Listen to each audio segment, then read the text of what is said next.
Back and talk to me. Did I grow up according to Heartbreak Houston. Heartbreak Houston, Monday morning. and do you think I'm wasting my time?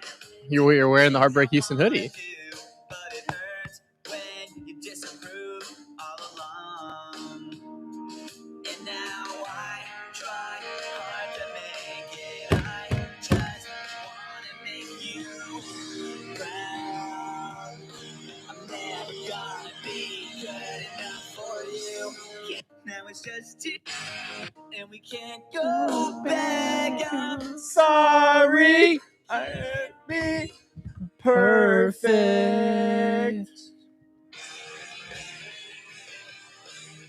Guys, CJ's sorry he can't be perfect. You just had to be average. Just need him to do something. Oh, it's That's Monday. tough. That was tough. As a fan of the Shield, I felt for all of you, and I had money tied to You y'all. did. We did. I had a lot of money. We brought you in. We grabbed you in. Just to and yeah. I'm sending an invoice to CJ Stroud for $300 on the money line. Damn. Looking back, that was probably a dumb bet. Noah. God damn it, man. Couple of little pups having a good time. That's actually Noah's first sentence he said in 24 hours. I'm glad you're okay. This is Beyond the Diamond. This is the baseball side of the podcast. Yeah, this is the baseball football podcast. side of the podcast will come out content. But I have to say, obviously, this is we'll get into the Red Sox rumors. We'll get into we're a month away from baseball, and it's basically here. But do you have anything to say? Like, this is an opportunity to get Apollo's first words out on what happened. and we can't he's going through it, y'all. And look, can't be perfect.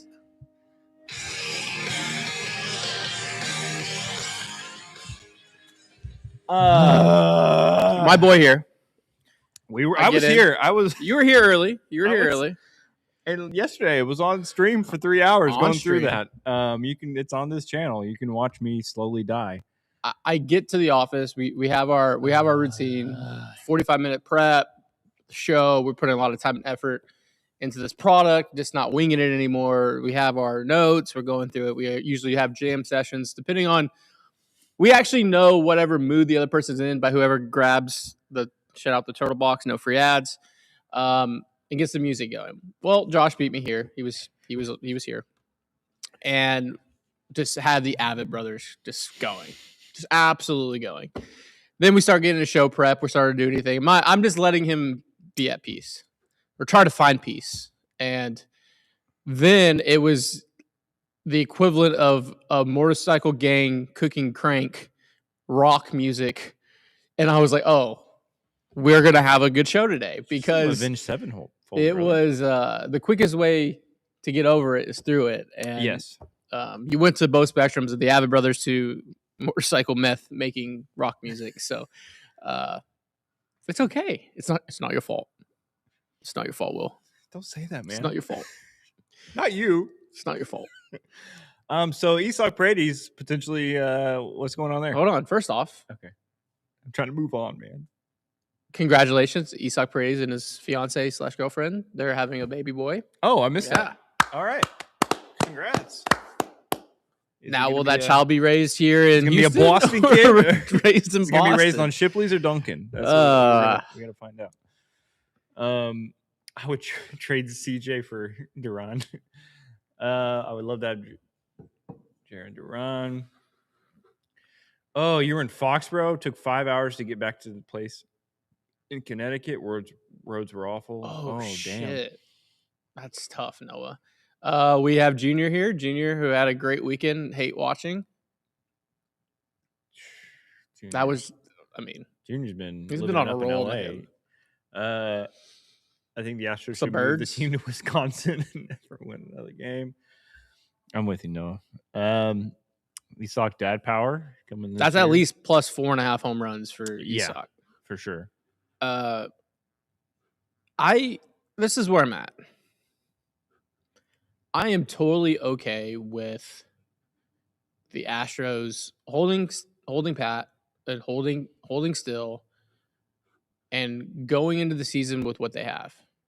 Is it more difficult on the analytics department, on your new offensive coordinator, on your new hitting coach, on your manager to then put the guys in a position? 1. 2, they have to be nails on who's playing, who's not. 3, you have to have supreme communication that you've never had before, because baseball players are players of habit, they're players of routine, they're creatures of habit, and they're creatures of routine.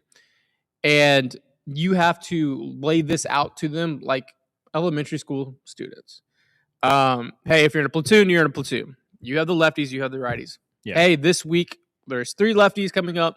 Isaac, you're going to be DHing for 3. Carlos, we're giving you that 4th day off. Isaac, you're going to be playing 3rd. Altuve, you're going to be DHing. Isaac, you're going to be playing 2nd. Walker, who played 154 games last year, you're going to play 1st. Isaac, big guy, you're DHing, open it up. Altuve to left field, Isaac to 2nd. All of that. There's a lot of moving pieces, but the clear part of that is the communication.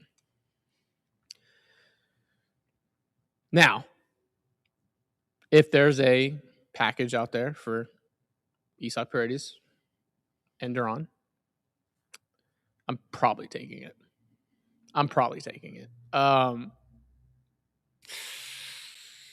I've flipped back. These rumors started last week. I mean, the rumors started when I was the first one to say, like, hey, I heard something about Brian Abreu and Isaac Paredes for Duran and Bello. But that was on the show, and no one really watches.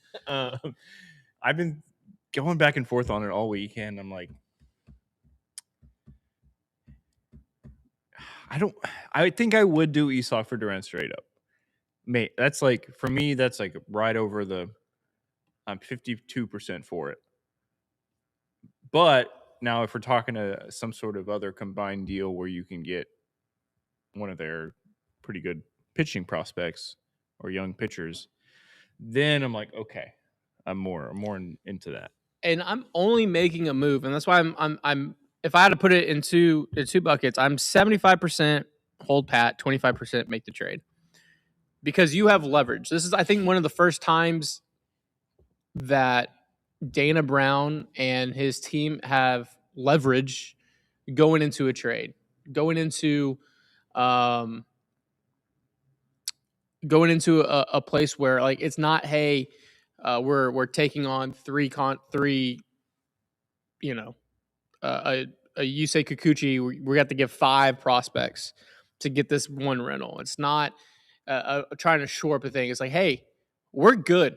And I think that's what the Astros should be saying publicly, behind the scenes, to Breslow and his teams. We are fine. We are good rolling with this surplus. Guys are going to get banged up and bruised. Hey, what if we keep the guys fresh? What if all our guys play 140 games, right? What if we find a threshold of that, or they're fresh going into August, September? They're not running on fumes. They're then going. Yeah. We're good. They have to say all the right things. And then Breslow comes and is like, hey, I need to help out. And bam. Then you can be like, hey, Paredes prospect for Duran and one of your top arms. You can then, and they say, no, right, okay, we're good. You're the one with the problem. We're trying to help you out. And today's price is not yesterday's price. Every single day we get closer to opening day. I mean, you just made this big trade for Contreras. Don't you want a third baseman? A good third baseman? Yeah. Show up your infield. Dad power. And then the other side, too, is you do that trade. Duran's probably your center fielder. Then you can move Jake for a bullpen arm or short up somewhere that you were, floated. So there's moves there. You can go get your backup catcher. If you roll with Sally, then you roll with Sally. But you can get creative. But you have, this is what it is. You are the chip leader at the World Series of Poker. You could fold. You can blind your way on small and big blinds. If the pocket's too big and you don't feel it, and you can just, I'm not playing the game. Everyone has to catch up to me in this instance. Yeah. So, I'd be ecstatic either way. If they keep the surplus and they roll with this, it just adds a little internal pressure to creativity. It adds a little internal pressure of communication. I don't know. It's a question I have to ask behind the scenes because I think year one of Skip, there wasn't that communication that some of the vets wanted or liked. In the sense of like, hey, I've been your bench coach for 6 years. Now I'm the head guy. I can't operate in that same space. I am now the manager. I have to sit you down. I have to have hard conversations with you and do that. I can't just send you a text. I can't just give you a call. No, hey, come to my office. We're talking out. Now, if you run with that surplus, you're going to have to talk to these guys all the time, right? And so we'll see how it shakes out. We'll see how it folds over the next few weeks. But I'm pumped because the Astros have leverage, and that's all you want. Yeah. For once, they have a guy. They have a surplus. Here's a guy. A guy that is that they have the surplus to trade him while still like it's not a sell. It's not tanking or anything. Like we have a piece to trade and still be competitive. So I'm excited to see what could happen. As like you were saying, some people have said there's the option of Paredes and a prospect, or Paredes and Brian Abreu for like Duran and Tully or Bayo or one of those starting pitchers. You'll see Bryce Matthews is MLB Pipeline's number 3 ranked second baseman. Is he? I didn't know that. Can we trade Stroud for Duran? The main thing pushing me towards a trade of Isaac, I'm worried about the hammy and if it's actually healthy. I mean, he's playing currently. I mean, also somebody asked earlier, like, is it a problem that he didn't get surgery? But I don't. Yeah, I mean, also this too, right? Like, this is also the reality of why I want to keep a surplus. The Paredes hamstring, those hammies fire up whenever, right? Like, soft tissue. Altuve's 36, right? Carlos Correa, over his course of his career, has not been a steady beacon of health. He has, bumps and bruises that happens over the 162 where he misses periods of time. Christian Walker has been a pretty good staple. Obviously, he had the oblique last year.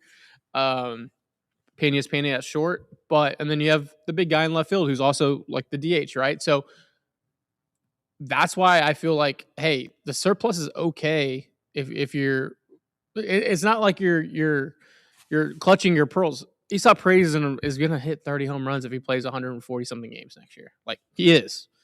So why not? You want to keep that in your lineup, right? You want to keep that approach. Now, if the opportunity presents itself to get Duran plus, yeah, Duran had a 5 WAR last year. I think he was 771 OPS. I bet a lot of that WAR was defensive metrics heavy, but it's still the second highest WAR on the Astros last year if he was an Astro. And also might be a prime change of scenery guy. Like he had almost 9 WAR the year before in 24. Who are you talking about? Jared Duran. Duran, yeah. Talking about Isaac's hammy. He just played 9 games, 34 plate appearances in winter ball, 833 OPS. Seems like he was fine. Jared Duran in 2024 had a 8.7 OPS. As a Astros baseball player in the last decade on the field, player position, sniff an 8.7 WAR. On Baseball Reference? Yeah. Is Pena the closest? Pena might be the closest. Trying to think of like.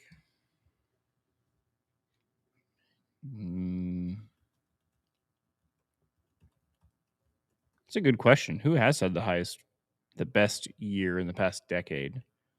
I guess if you're including 2017, you have Altuve, but I don't think he was up there. He was a 8.1, 2017. So Jose Altuve's MVP year was lower than Jarren Duran's 2024. Yeah. If Jarren Duran was a Houston Astro last year, he would have had the third highest OPS at 774. He would have had the third highest OPS plus. So would not be if the trade did happen, be like a win-win. Yeah, here we go. Top single season WAR for position players in Astros history. Who do you think has number one? In the history of the franchise? In the history of the franchise. Bagwell was MVP year? Oh, no, that was a shortened season. It was a shortened season, which is crazy. He had 8.2 in that shortened season.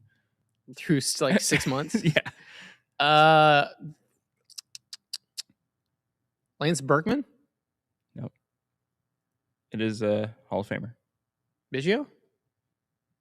Biggio in 1997 put up 9.4 WAR. Okay. I was looking at that season, and that's number one. Is there any Astros in the golden era in the top 10? Yes. Okay. Where do they slot? Number two. Wow. Number two is a Altuve? Nope. Oh, Bregman. Bregman on his MVP or 2019, 8.9. Damn. Baggy 8.2. Altuve was fourth at 8.1. That was his MVP year? Yeah. Cesar Cedeno in 1972 at 8. Altuve in 2016, 7.9. Bregman 2018 was 8th, 7.6. So, yeah, that season for Jarren Duran in 2024 would have been third best in Astros history. Chris asked, where does the Jake Myers trade factor into all this? Does he get moved regardless? No, I don't think he does get moved anymore unless there's a trade. Yeah, I think Jake only gets moved if you trade for Jarren Duran, or another center fielder, and then you move him. That 1997 season for Biggio is crazy. Was the 97 team they lost to the Padres? No, that was 98. That was 98. Yeah. 97 team, they lost in the first round to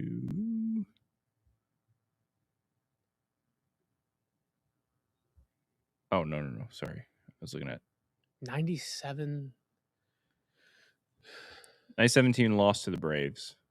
Got swept in the NLDS. They won they won 84 games and they just got swept by the Braves.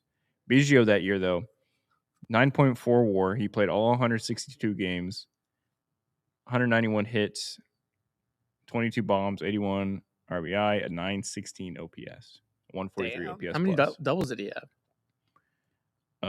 37 doubles. That's crazy because next year or 2 years later, he had 56 doubles.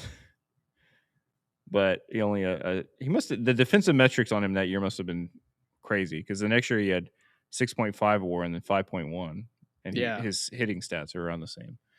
Yeah, I love looking at old Astro stats. Let's see. Let's get to Cole and Sanchez competed for bench at bats. Yeah. Also, in that case, I think they're trying to move Sanchez because if Sanchez is just now your bench bat, that's way too much money for your bench bat. I think if Zach Cole shows that he can be that guy, or at least be close to Sanchez on the bat level, then they look at him and think overall he's more valuable than Sanchez. I'm still a little bit bullish on fool me can't get fooled again. Shout out to George W. Bush. That's a weird shout out for people. Shout out watch W. This drive. Now watch this drive. I think a new hitting coach and a fresh perspective is going to help Sanchez. I think he came in trying to learn on the fly. The pressures of obviously his first high stakes baseball. Granted, in the grand scheme of the golden age, that was probably low stakes for all of us, but higher stakes for him coming up from Miami. He was pressing a good amount. I'm still bullish on that first series in Boston. Didn't help. Yeah, with those defensive plays. Yeah. I like Sanchez. I would love to keep him no matter what, or at the very least keep him until the trade deadline and kind of see how the rest of your outfield shapes up. 6 million or 6.7 million. Like, it's not that much. It's a lot for a bench bat. Yes, if he's a bench bat. But also, like, in the grand scheme of baseball with all these contracts, like, it's not a lot of money. It's a lot in the Astros terms. If he can be what your expectation, your high expectations for him are, which is like your platoon lefty that faces righties and hits like an 850 OPS against righties. If he can be that, that's definitely worth $6 million. But I think it's like, that's why you wait. I think at least till the deadline, you kind of see if Zach Cole is pretty decent, if Jake Myers is good, as good as he's looked like he can be, if Cam Smith finds it again, isn't struggling as much as he did last year. If all three of those are doing pretty decent, and Jesus Sanchez is struggling even a little bit, then it's like, sorry, it's Andy with the Woody toy. Don't sleep on DeZenzo. Was almost a top 100 prospect last year and played a decent. Oh no, I love DeZenzo. We love DeZenzo. Yeah, he disappeared. He had that weird capsule injury that just kept him out all year. I mean, DeZenzo was a talk of town. If Cam Smith wasn't 30 OPS points higher than him, like DeZenzo in last year's spring training was over 800 OPS and a lot of run. He looked ready. He looked ready for last year to be his breakout, prospect year. Maybe this year will be at how many millions are we paying Sanchez? Oh, it's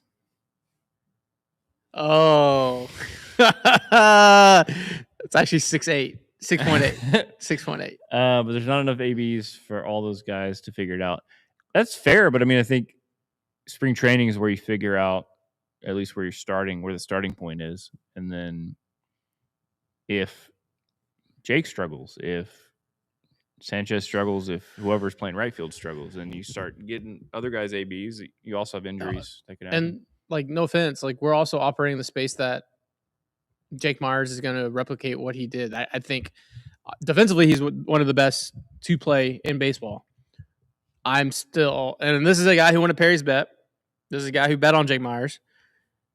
I don't know if that's there. I don't. Like, and granted, last year when he came back, like he tried to get back from the calf, like that's tough. Like, what happens if he doesn't do that and Cole's better offensively and is halfway decent to decent on playing center field, then Jake's the odd man out. And he's in that kind of cycle that Chaz was in. You know? I mean, even with how much we liked Jake and how good he can be and how good he is defensively, he's elite.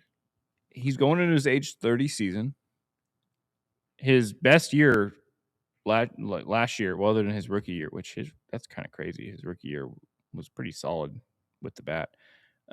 His best year last year, it's a 727 OPS, 103 OPS plus. It's not Jaron Duran. Like, it's not. I'm not so steadfast on we can't improve that. And if that's his peak, then you have to start looking at. You have to start giving a guy like Zach Cole his chance. Yeah, giving a guy like DeZenzo his chance, even though DeZenzo's up there a little bit too. But I hope Jake can do it. But you gotta. That's what spring training is for. You have to have that competition. You have to run these guys out and kind of see who is ready to step up.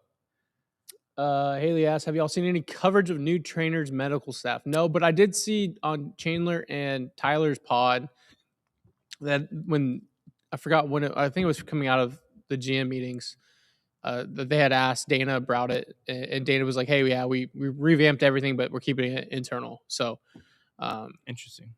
But Tatsu Imai is rated as a high potential middle of the rotation MLB starter, dominant MPB pitcher known. Yeah, I mean, I'm not expecting Yamamoto, but I'm also think he'll be in the ballpark of the lefty from the Cubs. Imaga? Yeah, I think he could be in that vein. Like, I don't know if he's a 2. I feel like the Astros have 5 3s. Like, there's not a clear cut 2. I think a 2 will emerge.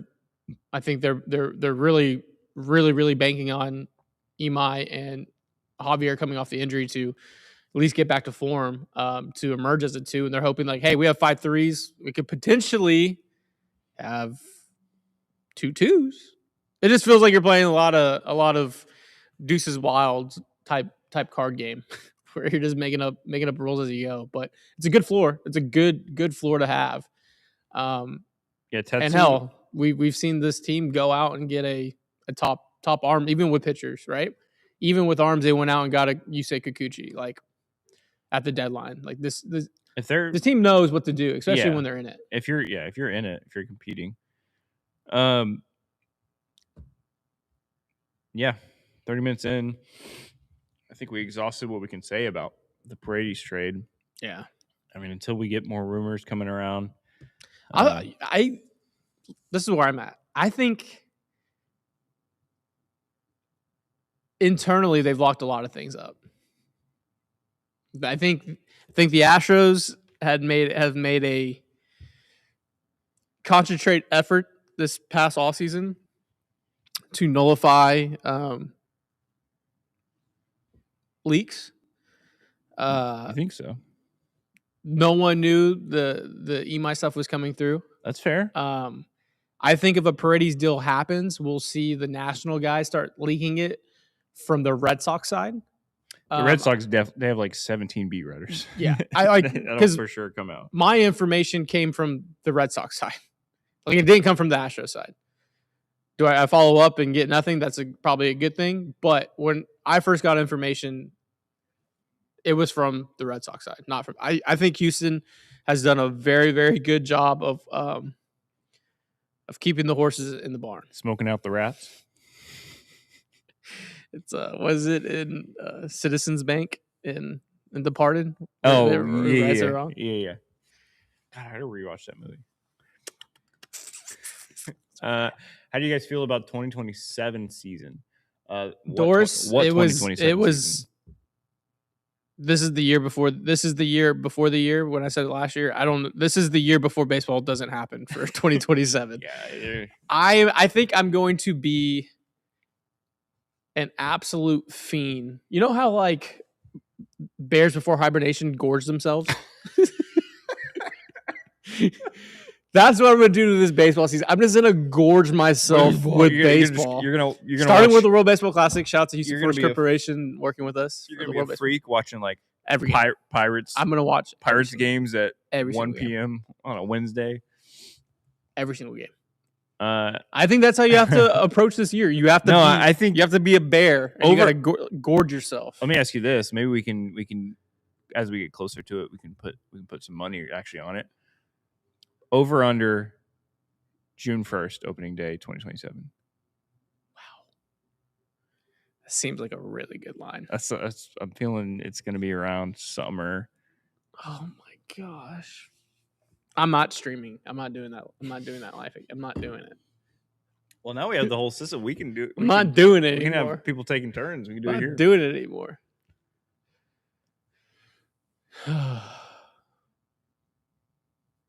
My only concern with Duran is how he fits in with the clubhouse culture. A little bit, but you need him on that wall. I think his ability outweighs that issue.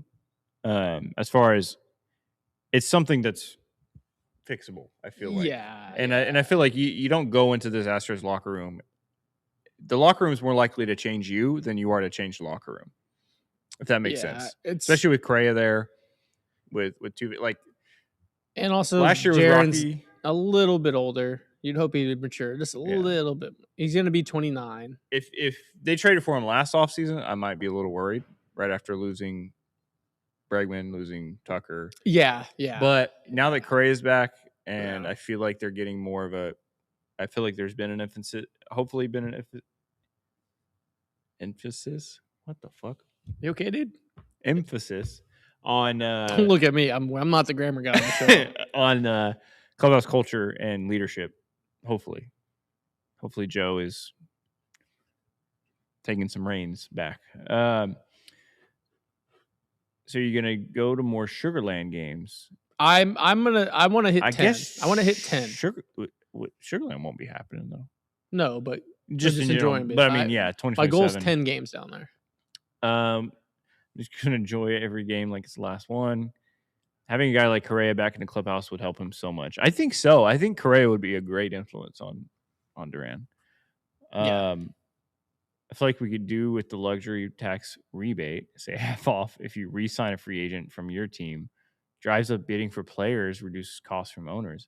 I like that a little bit. I think they got to get creative with this market and to find a way. Because did you see all the stuff coming out about the Dodgers' revenue and how basically just on their TV, the way their TV contracts structured and all that, just gives them the biggest leg up. Not only is their owner rich, obviously their ownership group is one of the top, net worth of all the owners, but on top of that, their revenue structure is worked out in a way where they literally just have like double the amount to spend as every other team. And so with that and like other stuff, they got to figure out with the CBA how to kind of, I'm not a fan of a salary cap. I'm not even really a fan of salary floor as much, but they got to figure out a way to even the odds a little bit. Yeah, I mean, while still incentivizing spending from owners. Open the books. Yeah, open the books. I like what Axel was saying about. Dude, someone is smoking something. Yeah, Wow, that is Cheech and Chong. Yeah, there's someone next door to us. Next door. Wow, good for them.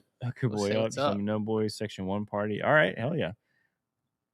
But yeah, some sort of incentivization to re-sign hometown players, I think would be really cool. Watch almost all the games. Would love to get Anthony Ianson in the Paredes trade. I don't even know that guy. That's a deep cut. What the pitching lab could do with this stuff would be so fun to watch. I'd have to look him up. Nice pull. What does trading Paredes say about the Astros? The Astros were praised when they brought Neris back so he could hit his full service time. Adapt or die. I don't know. I don't think it's a thing. I don't think it says anything about that because he's still playing for a team. Dodgers have a loophole on their TV deal. Yeah, it's like a loophole or something that allows them to basically just. It's like do the original owner's divorce. Something like that. Yeah. I mean, once money, Jim Crane gets a divorce. Once the finances numbers start going, I start. Eyes glazing over. Deferral cap. Does it feel like Belly is a Philly? Ooh, that could be kind of interesting. Yeah, who's Belly and Harper on the same team? That could remaining free agents. Look at that. Yeah, we can talk about that for the rest of the show. Kind of see who's left. Did we get the numbers on what Caratini got? He went to the Twins, a 2-year deal. Shout out to him. That's Kyle Tucker. Twins are such a good fit for him. 2-year, $14 million. So we got $7 million. $7 million. Good for him. That's probably a little rich from way too rich for my blood. Yeah. Make the luxury tax penalties actual penalties. Like if you are over the 4th level, you lose your first 4 picks because you do lose picks with the luxury tax. I think I saw the Dodgers next year, or it's either this draft or next. They don't have their 2nd, 3rd, 5th, 7th, and 8th picks or something like that. They've lost all of them to qualifying offer players, to like penalties like that. Let me find the actual number. Okay, so while you pull that up, the remaining players available. Obviously, it starts with Cody Bellinger.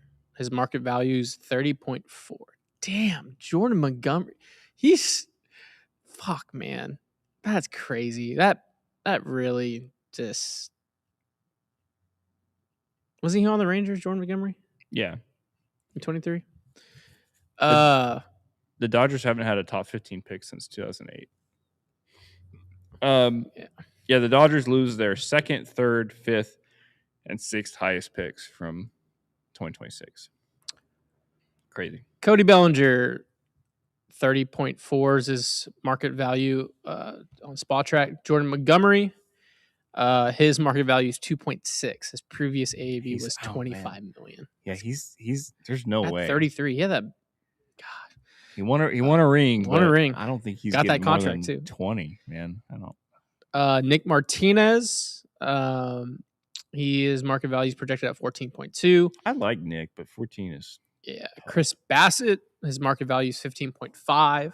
Starling Marte, 7.7. Lucas Giolito, 20.4. The Curious Case of Framber Valdez, like that movie title.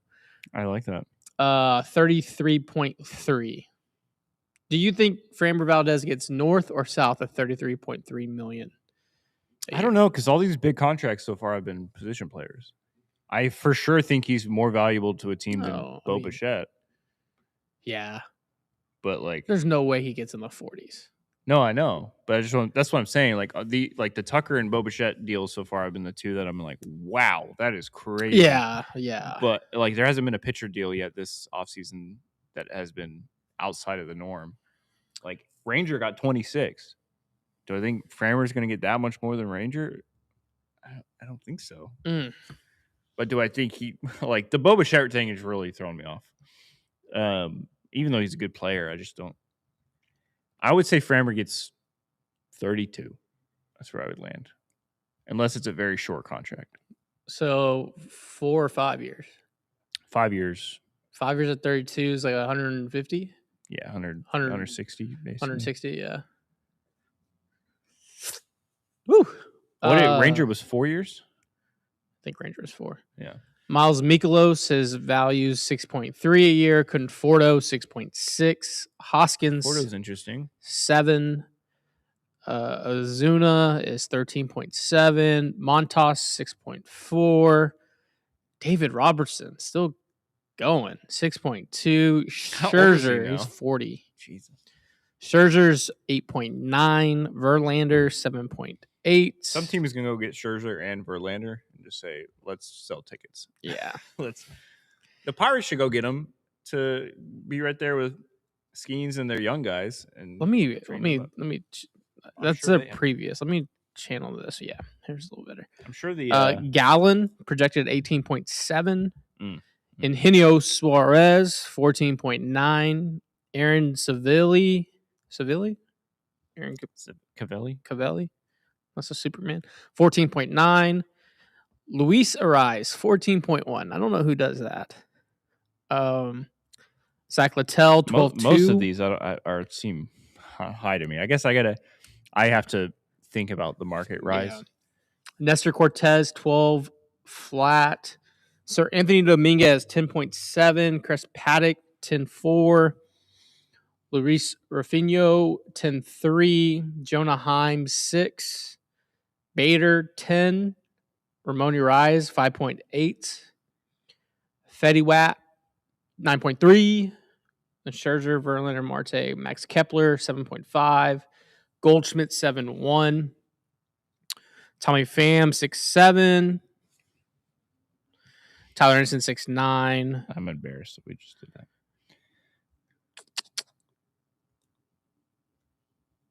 And then it kind of just tapers off. Chris Taylor, Jesse Winker, John Gray.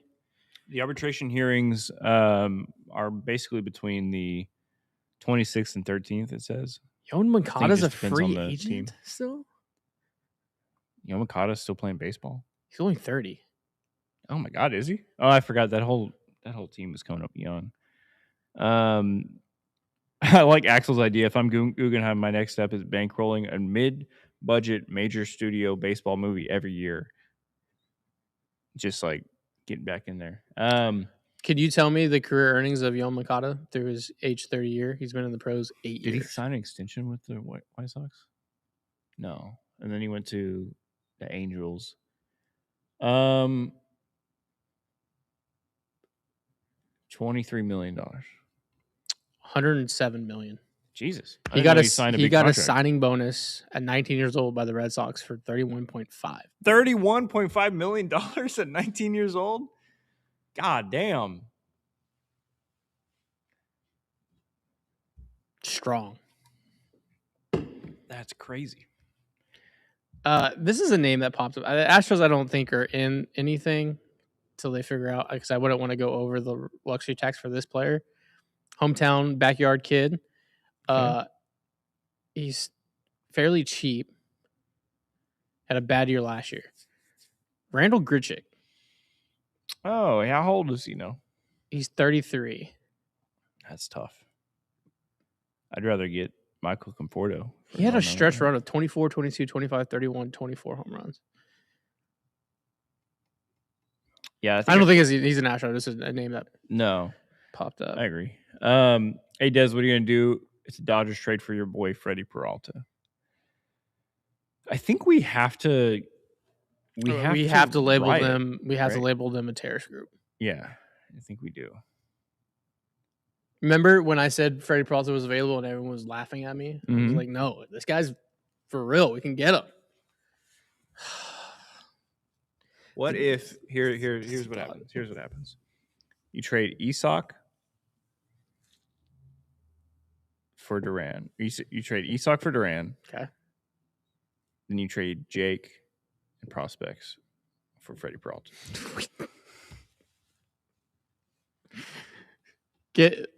Lay off the weed. Lay off the weed. Lay off the weed.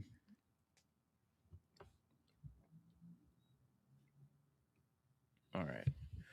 Christian Vasquez. I think Vasquez coming back makes a ton of sense. Can I just say something? You don't want Christian Vasquez? All he had to do was take the damn sack. Just go down with the ball. Like, that's all you got to do. Oh, you didn't like him playing jackpot? Why are we playing hero ball? No, that's not even hero ball. The best defense. That was not hero ball. Don't even call it hero ball. Stupid ball. Don't even call it. It was playing jackpot in the summer with your friends in the pool. That's what it was, jackpot. And then you just have bad luck on top of it. That doesn't help. Then you got Woody slipping around, scrambling, and fumbling the ball. Dylan Carlson is a free agent. Wasn't Dylan Carlson a top prospect in all of baseball? I think he was at some point. Nick Madrigal was a top prospect in baseball. He's a UFA. I like Jonah Heim as a backup, but yeah, I agree. I do like that. I can't stop. I keep thinking I move on. I mean, this is gonna haunt wave you. Of grief just hits me. This is gonna haunt you forever. Oh God, man! I had real hope for once. 0-7 in the divisional round. No, it's real. I know. I understand. You think you, as a Cowboys fan, have pain? 0-7 in the divisional round. I haven't even reached an AFC championship in franchise history. Don't compare your trauma with mine. Mine outweighs you. Y'all have won Super Bowls. You at least have that when VHS is around. That's what I'm saying. Don't look. You're gonna make me angry. I'm sorry. I'm lashing out. What? It's tough. I'm not going to tell you it's going to get better. I mean, there's still times where I just wake up and yell, Des caught it. Or I yell, Grammatica, block him. Romo has the corner, just block him. Or don't go to Cabo. Don't go to Cabo with Jessica. Or Eli Manning's going to win. Don't just take him seriously. I'm not going to say it's going to get better. I think there's going to be points over the next calendar year. You're going to just rage out and say, he had how many turnovers in 2 games? It's not going to get better. 4 interceptions in 1 half. How is that physically possible? Like, and then when he actually did throw decent passes, everybody's slipping around. This goddamn can't get a roof in New England. It wasn't even good snow. It was like that it was wet. Awful, it was that ice sleet. Wet. Yeah. It wasn't even like pretty white snow. That's going to happen. I think it's happening this weekend. The Bears game. The Bears game looked cool. Looked cool. Are there any talks on Heim as a lead catcher? Not that it means you might get him. Patrick, I was a former Cowboys fan. I renounced him 3-4 years ago now. So I stopped generational trauma.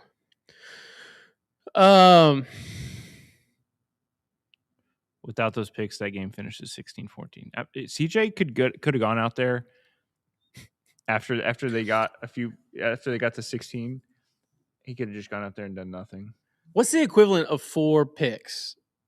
Like four throwaways, like 4 errors on your starting pitcher, like a comebacker to him, he throws it away, 2-run score, a pick off like John Lester, you get the yips and you throw it like. You know what this feel? I haven't had this feeling since 2023.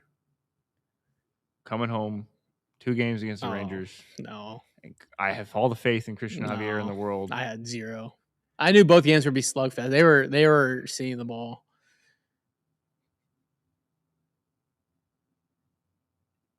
Yeah, Wintry Mix is the worst. Wintry Mix is the name of my weed strain. That's a good one. It's actually pretty good. CJ says Framber Valdez in football form. No, Framber Valdez could have won World Series MVP. Do we not remember how dominant Framber was against the Phillies? Well, there's no comparison between the two. 0. None. When is spring training? Let's go to Baseball Savant. They'll tell you how many days are away. World Baseball I think Classic we're coming under. soon. I think we're under or close to 30. We're 44 days until World Baseball Classic, 32 days until spring training games, 65 days until opening night, 22 days until pitchers and catchers report. I need it. Woo! I need it. Man, that's like a month. Less than a month. Oh my God. Charlie Puth commented on our TikTok. What? Yeah. The real Charlie Puth? Yeah, I tagged it. Well, I didn't tag him. I put the hashtag on the video, and yeah, he commented.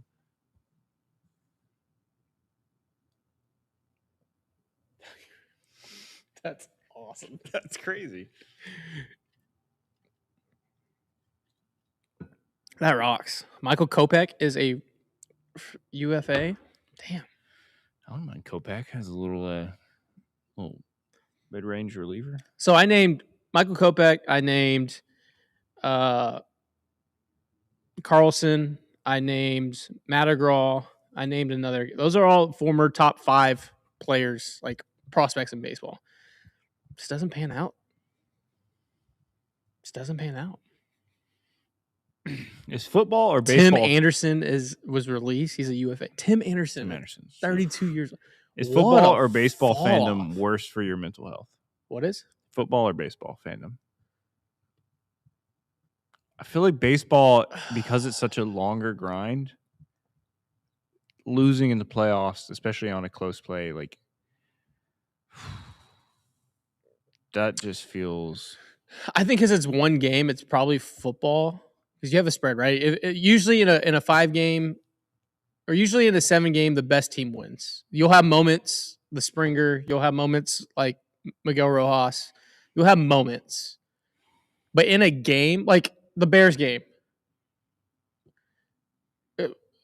Caleb Williams on his back foot from 50 yards out, throwing the throw of his life. It was incredible. And then in overtime, he gets 3 first downs and takes some sticks, gets it, and then DJ Moore cuts a route off. He throws needed the like spot. 10 more yards for the field goal. DJ Moore takes one of the worst routes I've ever seen. Slows down, too. Lazy. Now it's all about Caleb. Like that in a moment it's football. Like because it's one. I guess. It's tough. Now, like if you go 162, I grew up as a baseball fan first, so that's closer to my heart. But also there's realities, right? Like going into the wild card series against the Tigers in 24, where you're facing Scooble and you are just been running uphill for 5 months. You're just like, I don't know. This team's built to win. Like, and once you're in it, and once you know, but football, yeah, it's one like if it's not Wintry Mix, the Texans can run the ball. They probably win the game. Like they couldn't fire the equipment guys to get the wrong studs on the cleats. If just use that Bears game as an example, if that was a Super Bowl, but like that situation happened in overtime, close game, interception. 3 possessions in overtime. Yeah. If that was the Super Bowl, That's who would you probably- feel worse for, Chicago fans or Blue Jays fans? Because that's a good comparison. Blue Jays Game 7, 2 outs away from winning the World Series. Like, which one is that worse, or is the overtime interception worse? Now we're arguing possessions and outs. But either way, I just mean they were 10 yards away from kicking the field goal. I think they were like on the 50 or 40. Like they were almost there to kicking a field goal to win the game, and they threw an interception. I feel like that's the closest recent comparable. I think still worse for Blue Jays fans, and also because the matchup is the Dodgers, you have a chance to knock off the evil empire or whatever they are now. That's baseball hurt is higher quantity. Football hurt is higher quality. Yeah, That's fair. Yeah, it's football. I think it's football. But also imagine having to play New England today and tomorrow. But the thing about baseball, when we left Game 3 in Philly, the world felt like it was over. Yeah, and then you ran Game 4, Game 5, Game 6. Like being down 2-1 in Philly after Lance gets blown up. You're like, fuck. Okay, well, like I thought, I was like, well, we're done. There is a clear NL East curse. But then you have the no-hitter. Yeah. And then you have Game 5 heroics from the Chaz catch to the Mancini to the clutch double by Bregg's backside. Like you do, but with baseball though. Shout out to Super Chat from Roger. Is baseball? How would you feel if you had to play New England today and tomorrow with CJ like this? There's a good point too. It lasts over that potential hope and the grind of it lasts over like a week instead of a few hours. So you have to sit with it.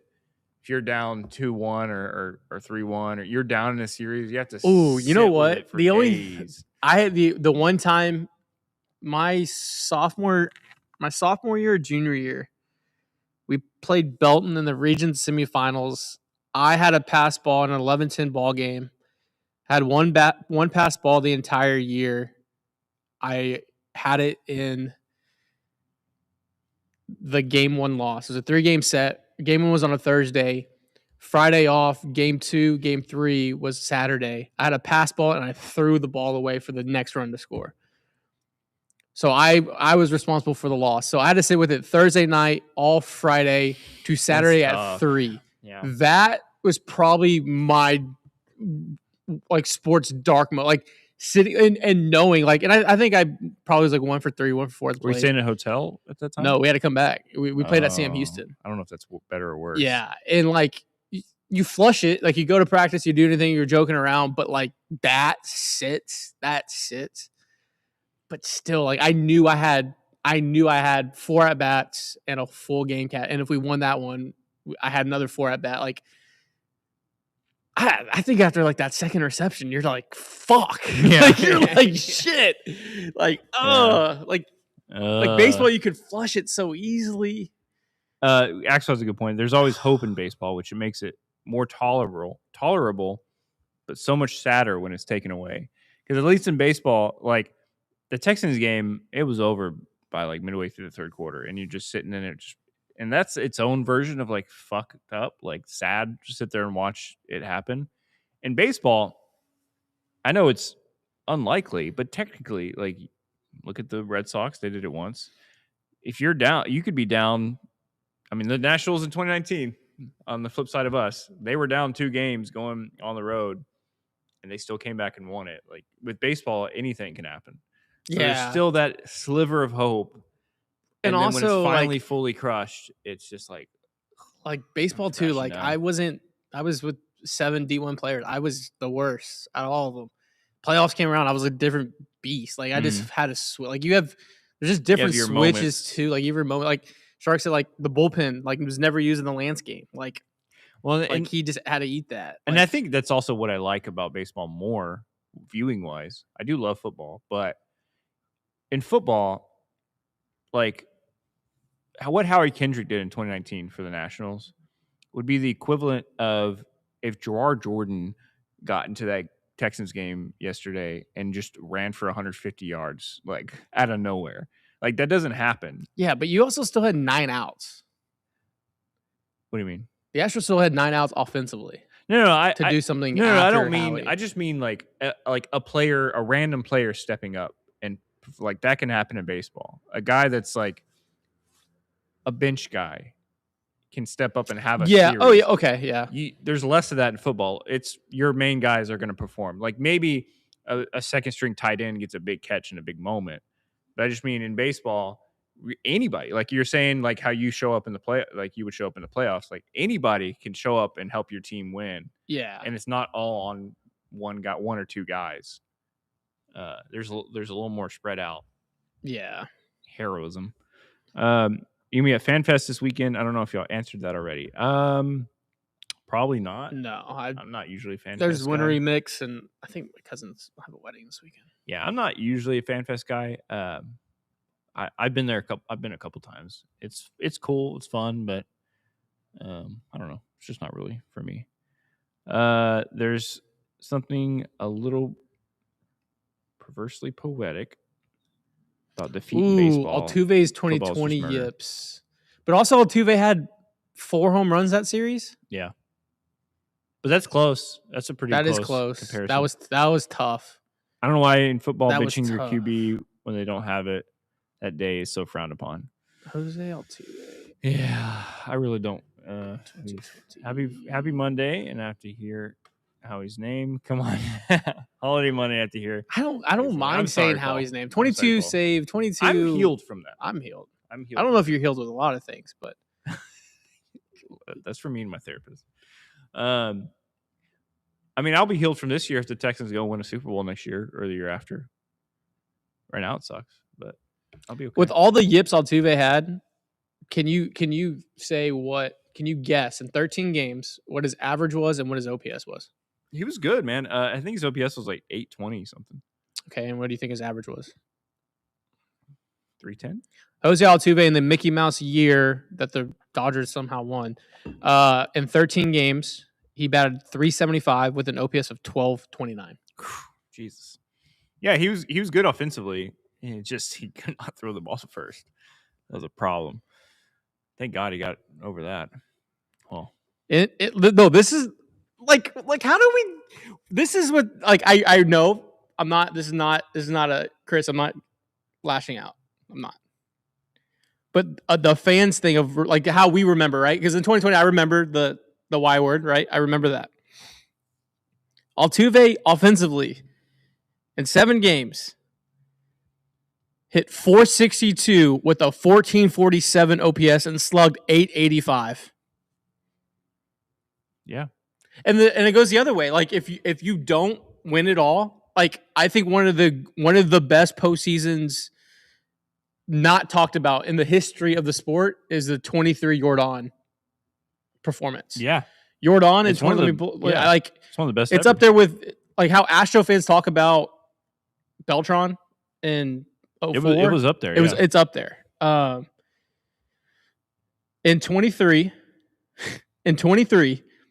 in 11 games, Jordan went 20 for 43, 6 home runs, 15 RBIs, batted .465, slugged 977 with an OPS of 1487. And it is just not talked about.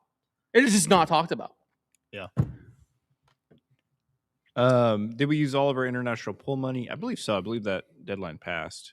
We signed a couple big guys. We should put together like a not even Mount Rushmore, like a top 10 like playoff, like as spoiled as we are, like moments of like forgotten moments. I've been kind of waiting on that to like once the golden era is truly passed and the Astros are only. We may be in the bronze era, brother. I know, but like once you know what about bronze? Once we're going into an Astros season, if you rub it enough, it looks gold. Pause. once we're going into an Astros season fully expecting to lose like 90 games, that's when I'm like, all right, let's just look back at the good old days all year and just do a video a week. Hold on. I know we're pressing up against time. I want to end it with this. What an incredible run by Ryan Presley. Yes, yeah. Retirement. Let's give Ryan Presley his props. We'll talk about it on Friday too because we didn't get enough Ryan Presley on this episode. That came out of nowhere. I thought he was going to go for a couple more years at least. You have to. I've said it a zillion times. The trade that if Ryan Presley doesn't get hurt in 2019, the Astros win. Like him being hurt in 2019 is like not talked about. Like another moment that's not talked about. His injury in 19. But we need one of the most. His 22 run, 10 games, 0 earned runs, 6 saves, 11 innings pitched, 4 hits, 13 Ks, and got big timeouts. Big timeouts. The big out. It's just an absolute dog, and arguably the second greatest postseason reliever, maybe behind, probably after Rivera. I just an absolute demon of a pitcher, a friend of the program. A quick Ryan Presley story. Oh yeah. Well, there's a lot, but the one that we'll talk about. We throw that tailgate with Breggs for the Texas Bowl. We get shit hammered. It's a party. It's a legitimate party. Breggs pulls me aside. He's like, "Hey, I want you to meet someone." I go in the back, and it's Ryan Presley. It's Ryan Presley, and I just hugged him. I didn't even like shake his hand, or I just gave him a hug. I was like, "Say I love you." Well, that was the second time. Okay.